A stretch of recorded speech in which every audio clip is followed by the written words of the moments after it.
تو یہ فرض نہیں کہ آپ جاننا چاہیں گے کہ ہمارے خالق ہمارے رب اللہ سبحانہ و تعالیٰ نے اپنے آخری پیغام میں کیا پیغام دیا انسانوں کے لیے. آپ کو آخری پیغام کو ترجمہ کرنے کی ضرورت نہیں، کیونکہ اس کا ترجمہ ہو چکا ہے، اور الحمدللہ دنیا کی اہم زبانوں میں اس کا ترجمہ ہو چکا ہے. تو فرض نہیں ہے کہ آپ ترجمہ پڑھیں اپنے رب اپنے خالق اپنے اللہ سبحانہ و تعالیٰ کے آخری پیغام کا. ہم مسلمان الحمدللہ قرآن مجید کی عزت کرتے ہیں، لیکن اکثر لوگ اتنی عزت دیتے ہیں کہ قرآن مجید کے مین مقصد کو بھول جاتے ہیں. عزت دو لیکن قرآن مجید کے مقصد کو مت بھولو. ہم مسلمان قرآن مجید کو ایک اونچے شیلف پہ رکھتے ہیں، اپنی الماری کے سب سے اونچے شیلف پہ رکھیں گے، اتنے اونچے شیلف پہ کہ آپ کو سٹول لینے پڑیں گا، اور قرآن مجید کو پھر رکھتے اوپر کہ اتارنے کے لیے اس کو مشکل ہو جائے. قرآن مجید ایک ہدایت کی کتاب ہے، ایک گائیڈ ہے. آپ اگر گائیڈ ہر روز جو پڑھی جانے والی کتاب ہے اس کو اتنے اونچائی پہ نہیں رکھیں گے کہ اس کو نکالنا مشکل پڑے، ایسے جگہ پہ رکھیں گے جہاں سے نکالنا آسان ہے.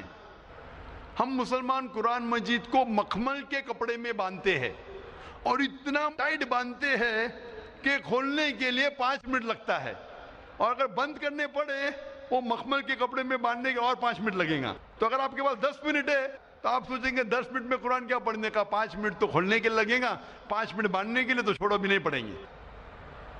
قرآن مجید کو عزت دو، قرآن مجید کا احترام کرو، لیکن اتنا مت کرو کہ مقصد ہی فوت ہو جائے. عزت دو، اونچائی پہ رکھو، پر اتنی اونچائی پہ نہیں کہ نکالنا مشکل پڑے. اس کو محفوظ رکھو، لیکن اتنا ٹائٹ مت باندھو کہ کھولنا مشکل پڑے اور بند کرنا مشکل پڑے. ہم قرآن مجید کو ہاتھ لگانے کے لیے 1000 چیز سوچتے ہیں، جیسے وہ RDX بوم ہے. قرآن مجید کو ہاتھ لگانے کے پہلے ہم سوچتے ہیں کہ میں جوتے میں ہوں تو قرآن مجید کو ہاتھ لگا سکتا ہوں کہ نہیں، میں کھڑا ہوں تو قرآن مجید کو پکڑ سکتا ہوں کہ نہیں، میں ٹریول کر رہا ہوں، میں سفر کر رہا ہوں، قرآن مجید کو ہاتھ لگا سکتا ہوں کہ نہیں، کیا میں سفر میں پڑھ سکتا ہوں کہ نہیں، کیا میں جدھر کام کر رہا ہوں ادھر پڑھ سکتا ہوں کہ نہیں، کیا میں جوتے کے ساتھ ہاتھ لگا سکتا ہوں کہ نہیں. ہم 1000 سوالات پوچھتے ہیں قرآن مجید کو ہاتھ لگانے کے پہلے، جیسے وہ RDX بوم ہے. قرآن مجید ہمارے زندگی کی ہدایت کی کتاب ہے. وہ ایسی کتاب ہے جو روز پڑھی جانے والی کتاب ہے، اور کہیں نہیں لکھا ہے کہ ہم جوتے کی حالت میں قرآن مجید کو نہیں پکڑ سکتے، ہم کبھی سفر کر رہے تو قرآن مجید کو نہیں پڑھ سکتے. ہمارے اتنے خود کے شرائط ہے کہ یہ ہمیں قرآن مجید کو پڑھنے سے روکتے ہیں. یہ ہمارے بنائے ہوئے شرائط ہے جو قرآن مجید کو پڑھنے سے روکتے ہیں. یہ ہدایت کی کتاب ہے، اسے روز پڑھو. آپ جب عرب ممالک جائیں گے آپ دیکھیں گے عرب جب مسجد میں آتے ہیں نماز پڑھنے کے لیے، اور اگر چند منٹ باقی ہے 10 منٹ باقی ہے تو ضائع نہیں کرتے. کیا کرتے؟ فوراً قرآن مجید کو لیتے اور پڑھنے لگتے ہیں. جب اقامت ہو جاتی ہے قرآن کو رکھ کے نماز پڑھنے لگتے.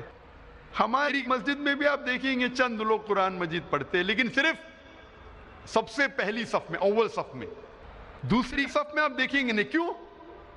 دوسری صف میں اگر کوئی قرآن مجید پڑھے گا تو کوئی آ کے ٹوکے گا، اس کی پیٹھ قرآن مجید پہ حرام. آپ قرآن مجید کو پیٹھ نہیں دکھا سکتے، اور اگر آپ قبلے کی طرف پیٹھ کر کے قرآن مجید پڑھے وہ بھی حرام. میں مسجد حرام الحرم میں مکہ میں کئی بار گیا ہوں، اور وہاں بچوں کو قرآن پڑھایا جاتا ہے روز. دیکھا ہوں میں استاد کا منہ قبلے کی طرف، اور سب بچے استاد کو دیکھ کے پڑھ رہے. کدھر بھی نہیں لکھا ہے کہ کعبہ کو پیٹ کر کے قرآن مجید نہیں پڑھ سکتے. اور اکثر لوگ جب بیٹھتے قرآن مجید پڑھنے کے لیے تو صف میں بیٹھے رہتے، ان کی پیٹھ قرآن مجید کی طرف ہے. یہ ہمارے خود کے بنائے ہوئے شرائط لگاتے قرآن مجید پڑھنے کے لیے، خود کے شرائط جو قرآن مجید کا مقصد فوت ہو جاتا ہے. کم از کم قرآن مجید تو پڑھو. میں ایک چٹکلا سنانا چاہتا ہوں آپ کو. ایک اپنے ہندوستان کے اچھے قاری تھے، بہترین قاری، جو جاتے سعودی عربیہ، اور اس وقت مغرب کی صلاح کا وقت تھا. تو وہ سعودی حضرات جانتے تھے کہ اچھے قاری ہے، تو بولے قاری صاحب آپ امامت کرو. تو قاری صاحب مغرب کی صلاح میں پڑھتے ہیں سورہ یوسف کی آیت. اور نماز ختم ہونے پہ سلام پھرتے. تو اس وقت ایک عرب، ایک سعودی، وہ قاری کو دیکھ کے مسکراتا ہے. تو قاری صاحب پوچھتے کیا میری قرات پسند نہیں آئی؟ تو عرب کہتا ہے کہ قرات تو بہت پسند آئے، لیکن میں سوچ رہا تھا کہ نماز میں آپ نے یوسف علیہ السلام کو کنویں میں ڈالا، لیکن نماز کے پہلے کنویں کے باہر کیوں نہیں نکالا؟ ابھی جو لوگ قرآن مجید کو ترجمے کے ساتھ پڑھ چکے وہی چٹکلے کو سمجھیں گے، جو نہیں پڑھ چکے وہ نہیں سمجھیں گے. جو لوگ قرآن مجید کو ترجمے سے نہیں پڑھے، میں کہنا چاہتا ہوں کہ قرآن مجید میں ذکر آتا ہے یوسف علیہ السلام کا، اور آپ پڑھ چکے ہوں گے کہ سورہ یوسف میں یوسف علیہ السلام کے بھائی سب مل کے یوسف علیہ السلام کے خلاف ہوتے اور اسے ڈالتے ہیں کنویں میں. سوچتے ہیں کہ کنویں میں ڈالیں گے ابھی وہ مر جائیں گا، اور چلے جاتے. لیکن اللہ سبحانہ و تعالیٰ کو یوسف علیہ السلام کو بچانا ہوتا تو ایک قافلہ آتا ہے اور یوسف علیہ السلام کو کنویں کے باہر نکالتا ہے. تو یہ سعودی پوچھتے ہیں کہ آپ نے سلام یوسف علیہ السلام کو کنویں میں تو ڈالا، لیکن صلاح کے پہلے کنویں سے باہر کیوں نہیں نکالا؟ اللہ سبحانہ و تعالیٰ فرماتے ہیں سورہ محمد میں، سورہ نمبر 47 آیت نمبر 24 میں، کہ آپ قرآن کو سمجھنے کی کوشش نہیں کرتے یا آپ کے دل پہ تالے لگے ہیں. اللہ تعالیٰ فرماتے ہیں کہ آپ قرآن کو سمجھنے کی کوشش نہیں کرتے یا آپ کے دل پہ تالے لگے ہیں. اللہ تعالیٰ فرماتے ہیں سورہ بقرہ میں سورہ نمبر 2 آیت نمبر 159 میں کہ اگر آپ چھپائیں گے وہ آیت جو نازل کی گئی ہے اور جو ہدایت اللہ تعالیٰ نے صاف کیا ہے قرآن میں، تو اللہ سبحانہ و تعالیٰ کی لعنت ہوگی آپ پہ. یعنی آپ قرآن مجید کی آیتوں کو مت چھپاؤ، جو اللہ نے ہدایت دی اسے مت چھپاؤ، نہیں تو اللہ تعالیٰ آپ پہ لعنت برسائیں گے. اور اللہ تعالیٰ فرماتے ہیں سورہ فرقان میں سورہ نمبر 25 آیت نمبر 30 میں محمد صلی اللہ علیہ وسلم کہیں گے کہ اے رب، یہ میرے لوگ ہیں، these are my people who have taken the Quran for foolish nonsense. یہ میرے لوگ ہیں جو قرآن کو نہ سمجھ سکے. میں قرآن کو foolish nonsense جیسا لیا. قرآن کو پڑھنے کے 2 طریقے ہوتے ہیں، ایک ہے تذکر قرآن، ایک ہوتا ہے تدبر قرآن. تذکر قرآن یعنی قرآن کو پڑھنا، عام طور پہ پڑھنا، اور جو ہم عربی میں بھی کر سکتے اور ترجمے کے ساتھ بھی کر سکتے. ایک ہوتا ہے تدبر قرآن، یعنی قرآن کے معنی پہ تدبر کرنا، to ponder over the meaning of the قرآن. تذکر قرآن کرنا تو انسان کے لیے آسان ہے، تدبر قرآن کرنا بہت اہم ہے، جو عربی زبان سے اور بہتر کر سکتے، ترجمے کے ذریعے بھی کر سکتے، لیکن اتنے بہترین طریقے سے نہیں جیسے آپ عربی زبان سے کر سکتے. کیونکہ عربی زبان اتنی اونچی زبان ہے، اتنی اچھی زبان ہے، اگر آپ جانیں ترجمہ میں وہ لطف نہیں آئے گا. تو تدبر قرآن آپ بہتر کر سکتے عربی زبان جاننے کے بعد. اور اکثر آپ کتاب کوئی پڑھیں گے، ایک بار پڑھیں گے، 2 بار پڑھیں گے، تیسری چوتھی بار میں آپ تھک جائیں گے. لیکن قرآن مجید اگر 1000 بار بھی پڑھیں گے، 1001 بار پڑھیں گے، پھر بھی آپ کو مزہ آئے گا، پھر بھی آپ لطف اٹھائیں گے، پھر بھی آپ ہدایت پائیں گے. کیونکہ ہر قرآن کی آیت کے الگ پہلو ہے. قرآن مجید ایک ہی آیت ایک عام انسان پہ بھی چھا جاتی ہے اور ایک عالم کو بھی. جتنی بار آپ قرآن مجید پڑھیں گے سمجھ کے، اتنی بار آپ کو اور مزہ آئے گا، آپ کو اور ہدایت ملیں گی، آپ کبھی بھی نہیں تھکیں گے.